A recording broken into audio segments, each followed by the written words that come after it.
I get lost in times. The magic and madness of lost footprints and tainted civilizations. They haunt me, question me, titillates my curious bones. What did they drape? How did they talk? Did they also deal with stress and depression? Did they wake up every morning with a fear that the world might end soon? Did life meant a struggle for them, or was it oh so beautiful? I get lost in thoughts of time. Thoughts that drive me, drag me, drench me, to know more, to dive deep in the lesser known, to go back a few steps so that I can travel many steps more. These days, through this podcast, I have got a great platform to share some of my innermost thoughts with all of you out there. I haven't met many of you, nor have you met me or known me for that matter, but this unseen bond feels so deep, so special. No judgments, no filters, just pure exchange of deep-lying thoughts. So these lines I wrote quite a while back during a skyline drive through breathtaking Blue Ridge Mountains and Shenandoah River.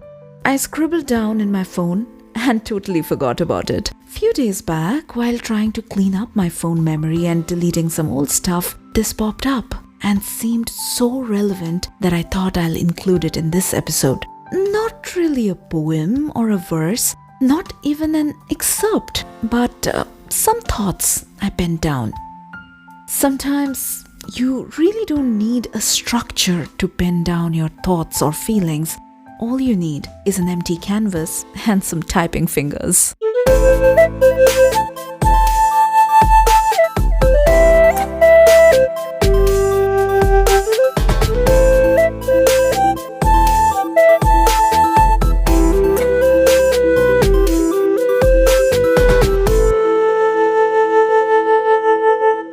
Hello everyone, this is Shilpa and a very warm welcome to the 6th episode of O Folk.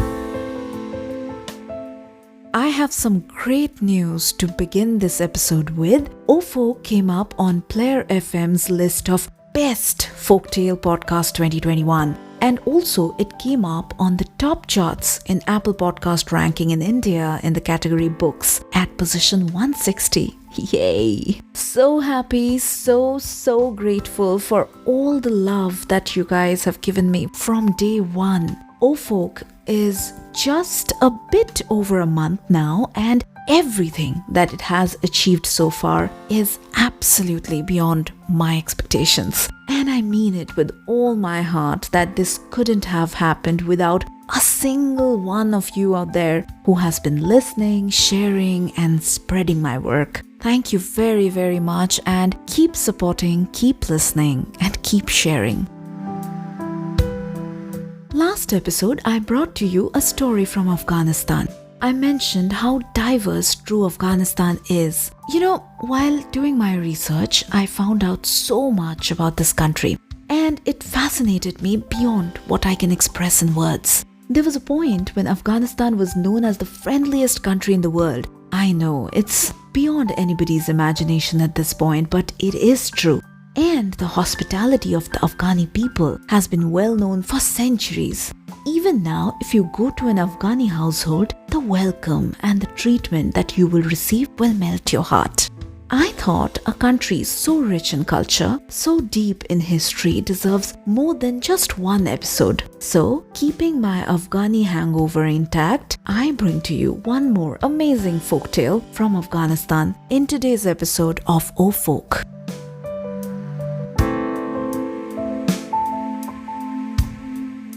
Today's folktale is not really a lesser-known one. In fact, it is a pretty popular one, but it is not known to much people outside of Afghanistan, which is why I thought why not present it in this episode.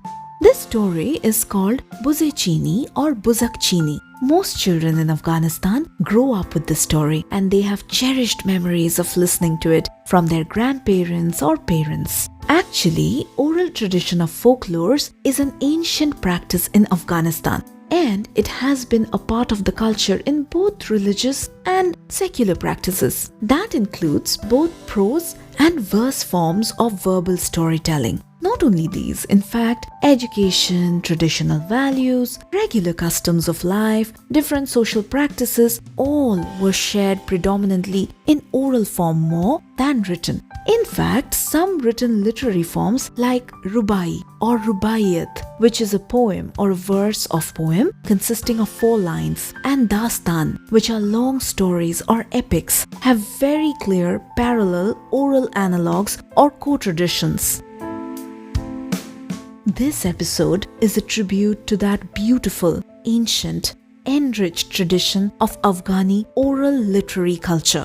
Buz-e Chini or Buzak Chini is a Hazrangi folktale set in rural Afghanistan. Hazrangi is an eastern variety of Persian language that is spoken by the Hazara people, primarily in the Hazarajat region of central Afghanistan as well as other Hazara populated areas of Afghanistan. This is closely related to the Dari language as well. The plot of the story, very interestingly, takes place in the valleys of Bamiyan.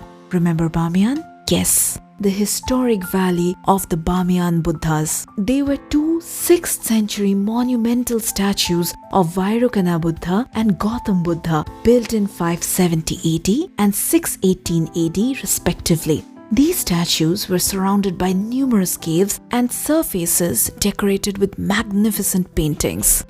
Unfortunately, both these statues were blown up and destroyed in March 2001.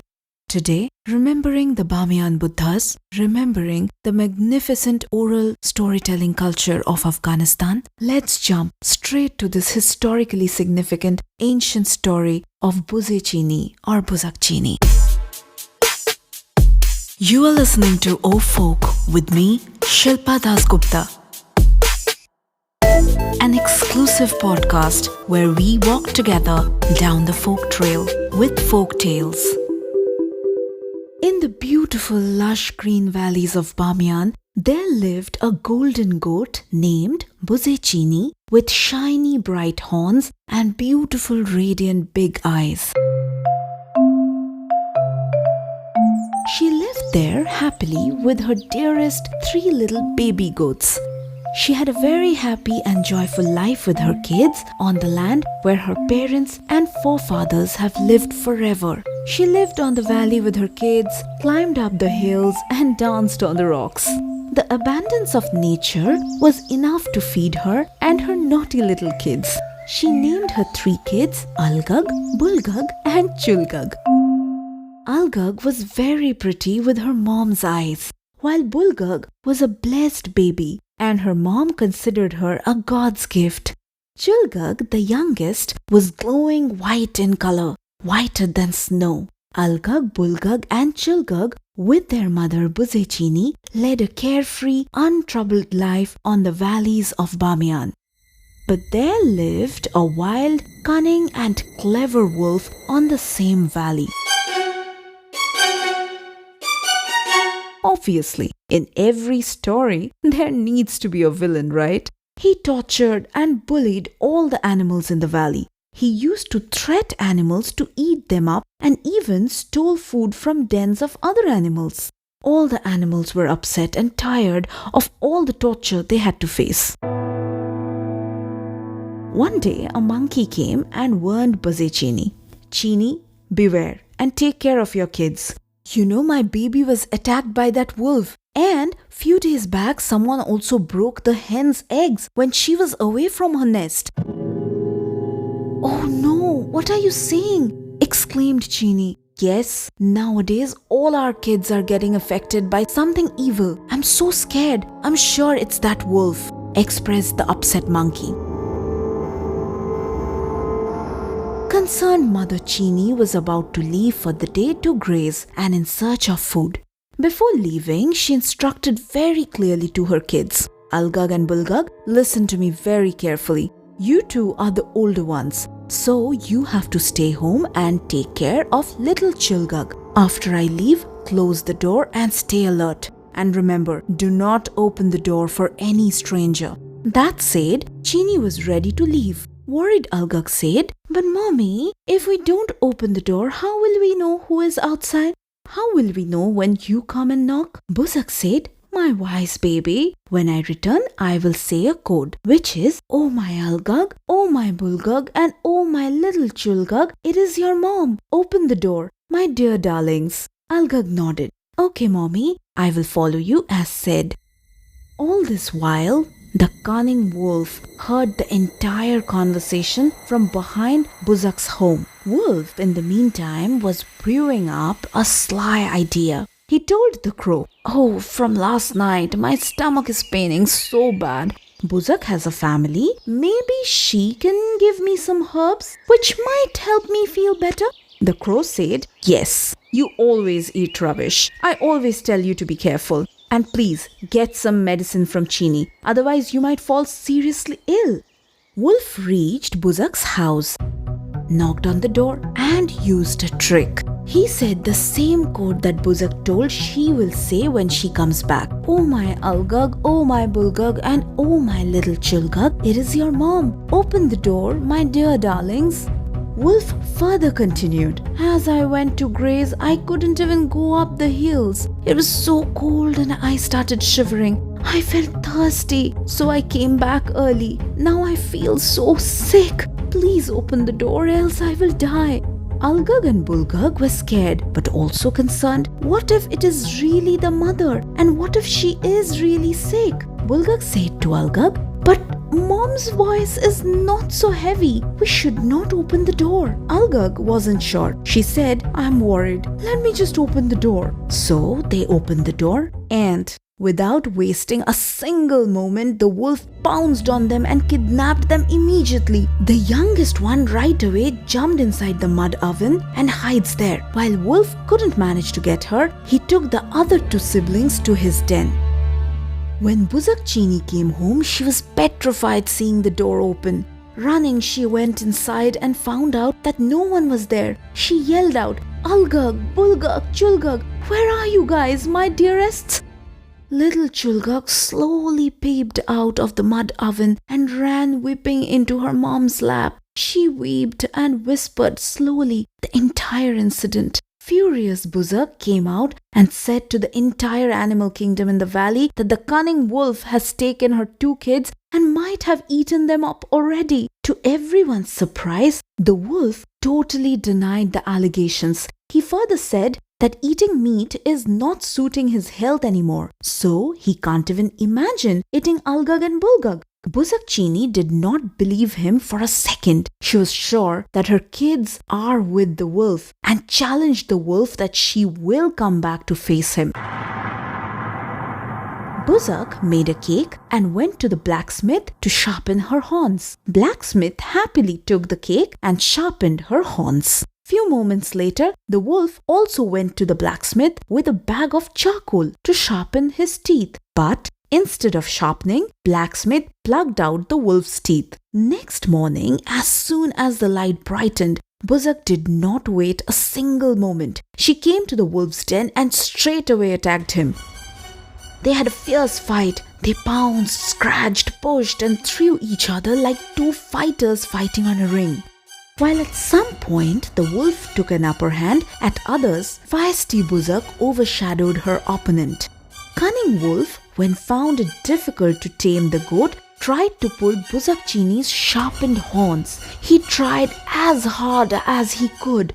But who on earth can kill a mother's will? Buzak quickly managed to release herself and leaped on the wolf. She gave the hardest kick with her horns and threw the wolf on his back. Badly injured wolf finally gave in and cried for his life. Please, please don't kill me. I underestimated a mother's will. Here, take your kids and please leave me. Finally, the kids reunited and Buzak Chini proudly and happily brought back both her kids home. And in front of the Buddhas of Bamiyan, on the lush green valleys, they continued to live a peaceful and happy life. Stories like these always makes me so happy. These are stories of hope, of love for family, of bonding, and of course, of girl power. These stories tell us that family is what shields you and fights for you in the toughest of times. And most importantly, this tells us what a mother can do for her kids. I lost my father at a very young age when I was about 8 years old, and I was raised by a very feisty, very strong single mom. And I cannot say enough how proud I am for being my mom's daughter and for how she raised me into the strong person that I am today. And wrapping up the story means time for today's folk fact. You're listening to O Folk with me, Shilpa, and it's time for this episode's folk fact. In 2012, based on this story, the first ever 3D animated movie of Afghanistan was made in Hazaragi language. Since 2004, there were animators who used to make short movies and animations in Afghanistan, but for the very first time, the quality and graphic style of Buz-e Chini was compared to Pixar animation movies. What an achievement, right? The movie had original music score in which Dambura, a Hazaragi ethnic instrument, was used. With that, this episode comes to an end. Hope you enjoyed listening to this very popular, hundreds-of-year-old heritage story from Afghanistan as much as I enjoyed presenting it.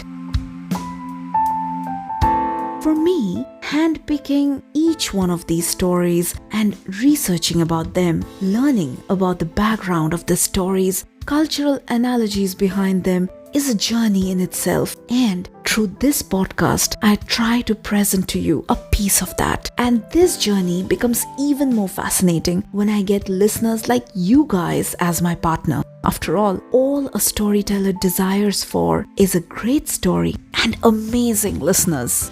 Please continue listening to and supporting O Folk, and please share with everyone around you and spread the word as much as you can. Tell your friends, neighbors, family that here's a new storyteller girl in the town who digs out some of the most amazing folk tales from across the globe, dusts them, polishes them, and presents them wrapped in enthralling storytelling style. Follow and subscribe O Folk on any podcast platform of your preference. It is on all major platforms like Google Podcast, Apple Podcast, Spotify, Amazon Music, iHeartRadio, and so many more. In India, you can also hear me on JioSaavn, and I'm excited to share that now O Folk is also available on Gaana. Yes! And if you're listening me on Apple Podcast, I would be immensely grateful if you leave your review. Join me on social media platform. O Folk is on Facebook, Twitter, and Instagram, where I share updates and many additional tidbits. Wrapping up on that note, keep smiling, take care, goodbye, and love you all.